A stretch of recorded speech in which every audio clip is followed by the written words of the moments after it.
Here. Oh, little girls.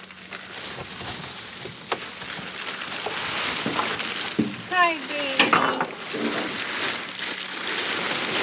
Hi, sweet girls. Look at them. What do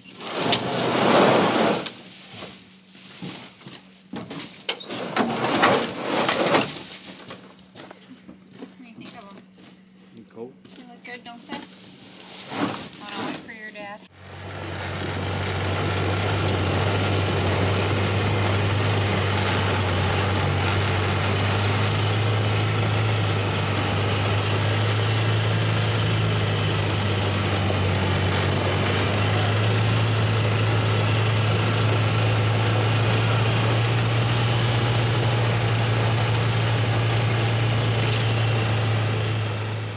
A couple of years ago, I got a message on Instagram from another fellow homesteading mama out there.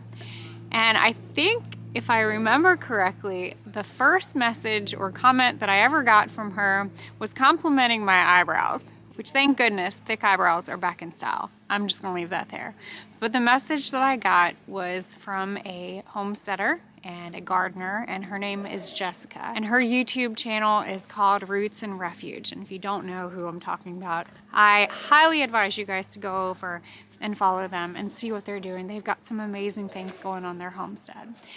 But our conversation and how we started meeting and what we started talking about was basically pigs, raising pigs.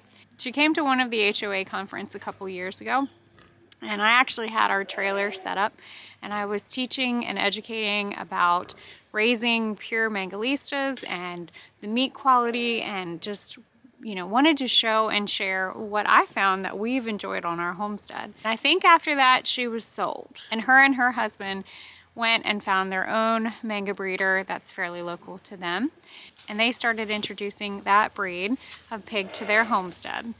Now fast forward to kind of right now and what we're dealing with, my husband and I decided to slow down on raising pure mangas and actually going and crossing them with Berkshire. We've had really good success. We like the traits for the mangas, and honestly, we don't have any pure anymore. And that's something that we have wanted to add to our homestead for a little while. I messaged her about a month or so ago and asked her if she had any litters that she knew that she was gonna have, and she actually happened to have one. We were looking for 2 little girls, and sure enough, that's what they had. My husband and I also used that time to kind of sneak away, and we've learned that homesteading and being a married couple, sometimes the best dates are when you go get to pick up some new babies on the homestead. Now these 2 girls, they are going to be put into our breeding program because, again, I love the genetic traits. I love the mothering capability of this breed, and they've had my heart many, many years ago when I first started YouTube and teaching about raising pigs, and it just, mangas have my heart. So they're definitely a little scared right now, but this is just part of the introduction process to the homestead. When we go to introduce a new animal to our homestead, they are in a quarantine period. We keep them put in their own pen. Everything gets fresh bedding, fresh stall. I've got to make sure that these 2 are used to our watering system. We use a rain barrel with a nipple put on it, but I'm not 100% sure they were actually, I need to confirm actually, if they are used to the nipple or not. If not, it's not a big deal. I'll show you what we do just to kind of pique their interest a little bit. Yeah, you guys are going to have a good home. You're going to have a good home. Oh my goodness. When we bring a new livestock in on the farm, we make sure that they have a nice, clean, warm place to be. We put down food. I'm not anticipating them eating right away, so I'm not going to force that. But we did give them some alfalfa, barley, grain mix. But then we also threw down a bunch of alfalfa hay bales on the ground so that they can enjoy that as well. This is what I do to help introduce a new watering system for them, because I'm not 100% sure if they're used to that, but it's okay. We'll get them, we'll teach them. We use a rain barrel system. We built the stand off of a pallet so that if we need to pick it up with the forklift, we can. Each rain barrel is equipped right now this time of year with a heater in it so it doesn't freeze. But in the beginning, for them to learn how to get used to the water system, I'll throw a little stick in it and see, they're gonna smell this water and they're gonna come over and they're gonna experiment and they're gonna learn that that's where my water comes from. And then I also, just in case, put down a little bit of a tub so they can also drink this water, just in case if they haven't learned that yet. If the stick is gone, then I have a good feeling that they've learned how to drink out of it. I watch them for a couple of days like this, and then I also have learned sometimes if you take a little bit of peanut butter and you put it and you smear a little bit of peanut butter right there, these little piggies are gonna just come over there and think that that's the sweetest treat that you could possibly give them, and that'll also keep them really used to drinking from that. We're gonna leave these girls be, and I've gotta go check out my son's wood pile. He did some wood splitting while we were gone, which really helps.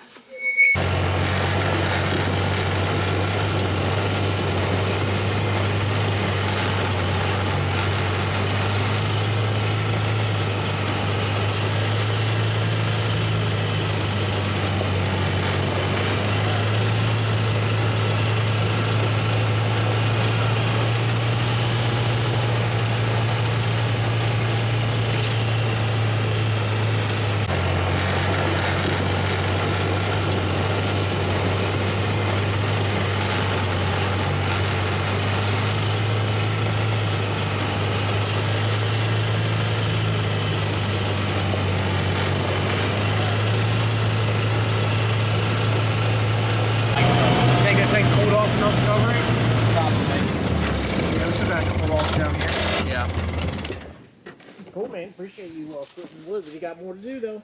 Yeah. Thank you. Carson, this is huge. This is gonna keep us so warm. I've shared in a lot of my past videos about how I absolutely love heating our house with wood stove, but there are, since I've had a lot of new subscribers lately, and I was talking to my husband about this the other day. I looked at my algorithm on YouTube and I realized that one of my top searches, even from a while ago, has actually been working on this, our wood mill. So I told my husband, I was like, hey, I think it's time we need to do some wood milling videos. So you guys are probably gonna see that coming up in the future as well. One of the reasons why I have not actually done any wood milling videos with my husband is because our wood mill has been at a good friend of ours at their house that they had built for a little while now.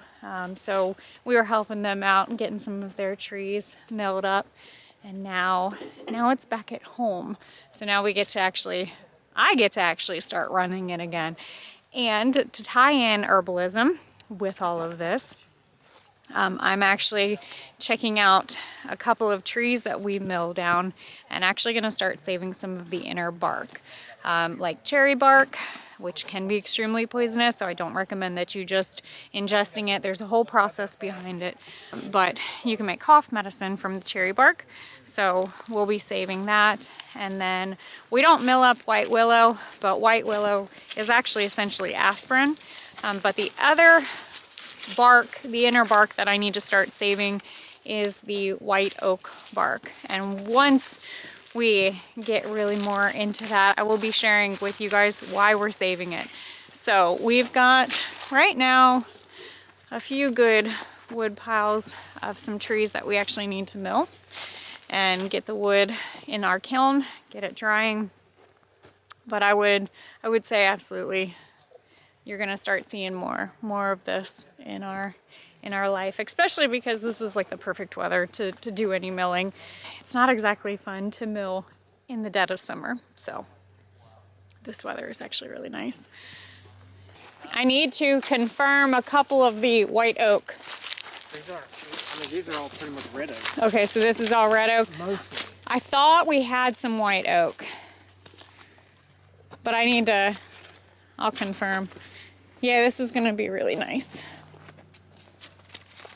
I'll definitely keep you guys posted on our 2 new additions. And then if you guys happen to have any names that you may be thinking of, put them in the comments down below.